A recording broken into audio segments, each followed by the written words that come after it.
Salam sejahtera diucapkan kepada Dr. Esha, yaitu pensyarah bagi subjek pengurusan berorganisasi UL 00602 bagi Seksyen 2. Saya Lydia Anna Anthony, BA 20110454 akan membincangkan tentang 4 faktor luaran yang mempengaruhi prestasi sesebuah organisasi dan cara-cara untuk mengatasinya. Terlebih dahulu, saya akan menjelaskan tentang apa itu faktor luaran. Faktor luaran merujuk kepada faktor-faktor yang boleh memberi peluang dan juga memberi ancaman kepada sesebuah organisasi. Ini bermaksud faktor-faktor luaran tersebut adalah di luar jangkaan sesebuah organisasi.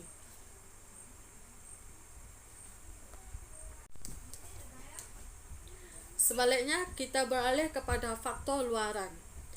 Faktor luaran yang pertama ialah faktor ekonomi. Keadaan ekonomi akan mempengaruhi operasi, prestasi, dan dasar sesebuah organisasi perniagaan.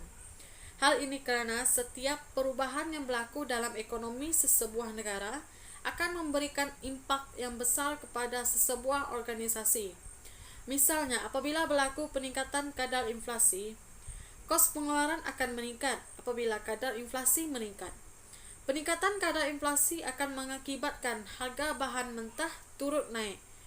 Oleh itu, untuk meneruskan kewujudan organisasi perniagaan dan mengekalkan hasil dengan keadaan peningkatan kos yang mendadak dalam pasaran, maka pengurus atau pemilik organisasi terpaksa bertindak mencari barangan atau perkhidmatan yang dapat menggantikan bahan-bahan mentah yang jauh lebih murah daripada bahan dan perkhidmatan sebelumnya, bagi meminimalkan kerugian dan mengurangkan kos pengeluarannya.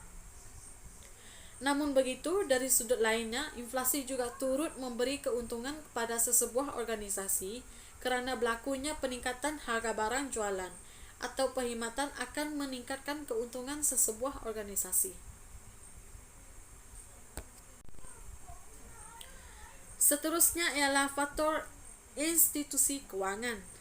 Setiap organisasi, seperti yang kita tahu, tidak dapat mengelakkan diri untuk tidak mempunyai hubungan dengan institusi kewangan, kerana segalanya adalah berkaitan dengan wang. Maka urusan organisasi turut secara langsung menjadi urusan institusi kewangan. Misalnya, apabila sesebuah organisasi perniagaan ingin meluaskan atau mengembangkan lagi aktiviti perniagaannya, tetapi tidak mempunyai modal yang cukup, boleh mendapatkan kemudahan pinjaman seperti pinjaman jangka masa pendek ataupun kemudahan overdraft dan sebagainya boleh didapati daripada institusi kewangan. Modal dapat memberi kesan yang ketara kepada jenis, saiz dan aktiviti perniagaan yang akan diusahakan. Semakin besar modal, maka semakin besar perniagaan yang akan diusahakan dan semakin banyak untung yang akan didapati. Begitu juga sebaliknya, modal yang kecil tidak dapat menguruskan perniagaan ataupun organisasi yang akan diusahakan. Selain itu, apabila dasar institusi keuangan itu berubah, seperti mengurangkan jumlah pemberian kredit, menghadkan pemberian kredit kepada jenis-jenis perniagaan tertentu, meningkatkan kadar faedah pinjaman asas dan sebagainya, organisasi perniagaan yang membuat pinjaman terpaksa menanggung peningkatan liability. Perkara ini sekaligus mempengaruhi hasil dan keuntungan sesebuah organisasi. Perkara sebaliknya juga akan berlaku sekiranya institusi kewangan menurunkan kadar faedah, maka ianya akan memberi peluang kepada sesebuah organisasi untuk meningkatkan prestasi dan mengurangkan kos dengan signifikan. Penurunan kadar faedah pinjaman asas daripada institusi keuangan dapat memberi nafas yang baharu kepada organisasi perniagaan yang menghadapi masalah kewangan serta pemulihan semula sesebuah organisasi itu. Sedikit sebanyak institusi keuangan sememangnya membantu dan juga memberi kesan yang negatif kepada prestasi sesebuah organisasi.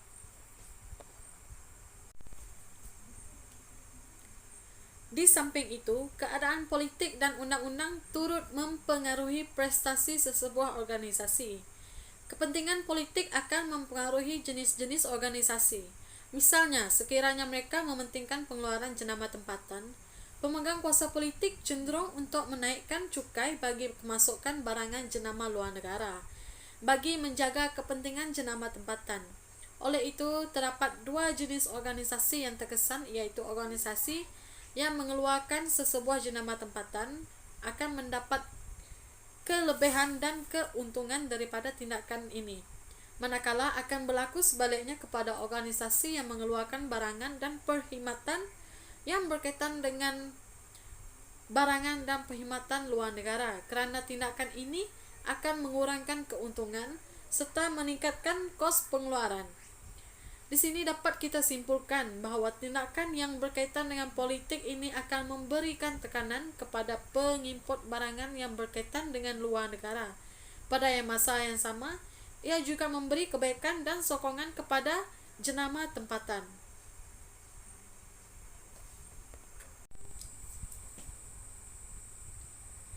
Akhir sekali ialah faktor teknologi. Perkembangan teknologi, terutamanya teknologi maklumat yang pesat, akan memberi kesan secara langsung kepada organisasi perniagaan terutamanya. Perkembangan teknologi banyak membantu perkembangan organisasi. Misalnya, sekiranya operasi sesebuah organisasi seperti proses pengeluaran dengan penggunaan mesin yang berteknologi tinggi dan canggih dapat mengurangkan kesilapan manusia dan menurunkan kos pengeluaran. Malah, teknologi turut membantu pemilik organisasi untuk menjimatkan kos mengupah buruh kerana terdapat teknologi seperti jentera, robot, dan mesin yang dapat menggantikan tenaga manusia. Penggunaan teknologi dalam sesebuah organisasi mampu meningkatkan hasil dan keuntungan kerana penggunaannya akan menjadikan pengurusan lebih efisien dan sistematik. Di samping itu juga, kerja-kerja pengurusan pejabat seperti merekod dan sebagainya dikendali dan dipermudahkan dengan penggunaan sistem komputer. Begitu juga dengan aktiviti perniagaan, iaitu pembelian dan penjualan barangan dan perkhidmatan melalui perdagangan elektronik atau kita kenali sebagai perniagaan atas talian dapat mengurangkan belanja dan masa sesebuah organisasi.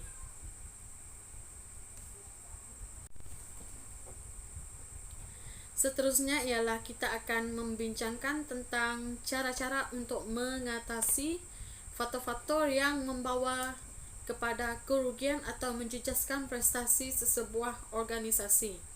Seperti faktor ekonomi, kerana faktor ekonomi merupakan faktor yang sangat meluas dan ada kalanya menjejaskan prestasi sesebuah ekonomi. Untuk mengatasi faktor-faktor ini, sesebuah organisasi perlulah menguruskan organisasi dengan strategik, iaitu dengan memastikan arah jangka masa panjang sesebuah organisasi. Sesebuah organisasi perlulah menentukan objektif yang jelas dan merangka strategi untuk mencapai objektif tersebut. Mereka perlu merancang strategik dengan mencipta kemungkinan perkara yang berlaku pada masa hadapan dan mencari pelbagai cara untuk mengharungi dan mengatasi cabaran tersebut. Sebagai kesimpulannya, faktor-faktor luaran yang telah saya nyatakan tadi adalah sebilangan faktor yang mempengaruhi prestasi sesebuah organisasi.